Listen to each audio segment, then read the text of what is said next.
you will have two major placements during your time on the scheme.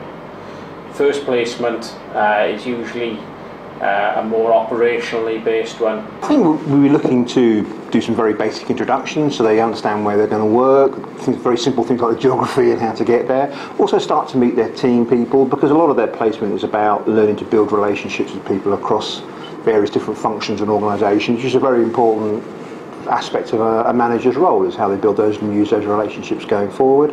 Get to understand about the organisation they're working in a bit more detail, the individuals concerned, and basically just introduce them and start doing some initial thoughts and planning around what their placement will be, what they're looking to get out of it. It's important to be really focused about what you want to do and what you want to achieve on the scheme, because some areas of work, some projects will be less helpful in terms of people's desired areas of future specialism. Obviously the NHS is a really broad and diverse organisation, or range of organisations, and people will want to focus on different areas of service delivery in the future. So it's important to be clear and focused around what you want to do and what you want to achieve. My first placement has been at a trust called Epsom and St Helier Trust, which is down in South London, and my role has been in surgery. So at the moment I'm a service manager in ophthalmology, and I'm also involved in several projects which are across surgery. So for my first placement, I'm based at the minute at Salford Royal Foundation Trust, just outside Manchester. I act as an HR advisor there for the renal medicine area. So that basically means I deal with all the kind of day-to-day HR inquiries around sort of agenda for change, pay, increments, that kind of thing. But I also deal with disciplinary issues that arise, sickness, absence issues, capability, performance management. It's very varied. In my first placement, I was an information analyst. My role was particularly focused on unscheduled care. I was based in a PCT while doing that, so I did a mix of both commissioner-based information analysis and also the provider arm as well. The thing that I've enjoyed most is just the opportunity to get involved in as many things as I wanted to. Anything that I've asked my placement manager, could I get involved in, they've always been very forthcoming and allowed me to really get stuck in, and I feel as though I can really make a contribution to the team. The second placement usually is regarded as being more strategic, and it will take place within a different organisation from the first one. Your management accounting placement is a lot more about budget setting, variance analysis, and working with widespread across the organisation to understand a lot more about the finances. And then finally you move on to your strategic placement, which is really about understanding the direction of the organisation and working to frame that. Try and work on as many diverse projects as you can. So don't get bogged down into doing one specific area. Remember, you're not there to become a functional expert in any particular area, you're there to gain a broad range of experience. It's also really useful if you can take a self-managing approach to your programme. We set out lots of guidelines and lots of support for how to work with the scheme, but you need to take a self-directed approach to really get the most out of the time on the scheme. For my second placement, I'm hoping to go to North West Ambulance Service.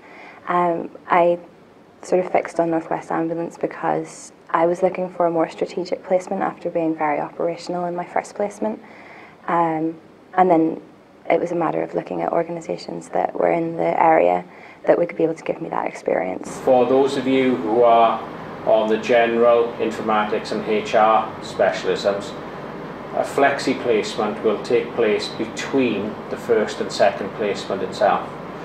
This is an 8-week placement which gives you again a unique opportunity to work either within the public or the private sector, and will allow you to do a discrete piece of work within an area that you wouldn't normally get a chance to experience. For my flexi placement, I searched around quite a few places actually in the process. I got quite a lot of input from my programme manager, and I think she had a lot of insight into what I potentially needed in the future, which was quite beneficial.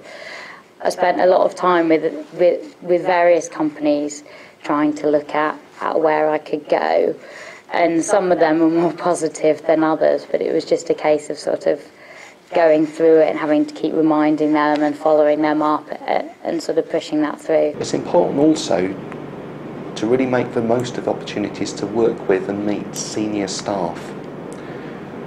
Use these people to find out and share their knowledge, which may cover many years within the service and many changes. Take opportunities to work with them and to work on a variety of projects that will give you fantastic exposure for when you leave the scheme and come to take up your first job in the NHS. I think I really benefited from starting preparation early, because even by the end of it took quite a long time. But also looking at where I needed to develop.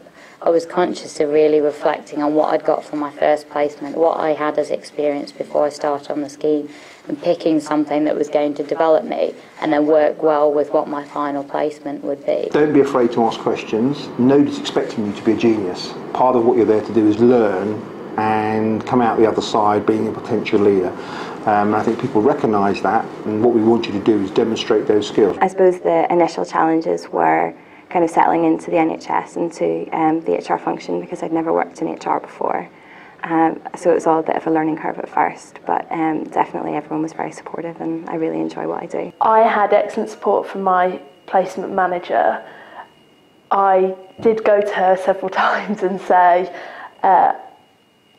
I'm finding it difficult to stay on top of everything, and we would prioritise, and that helped me a lot. The main challenges have been about building relationships, particularly with some of the clinical staff, because not having a background in the NHS, I wasn't aware of a lot of the medical terminology, and it's something that I've had to try and pick up quickly and develop those relationships so that we can have a mutual understanding. Very, very challenging, particularly at the beginning, but exactly what I needed in terms of development. I think for someone coming in with no experience, personally I had no experience, and it's actually fine that you actually realise that you know a lot more about the NHS than you think you do, and everybody's very supportive. You're not expected to know everything straight away, and you will get the chance to learn and develop your skills.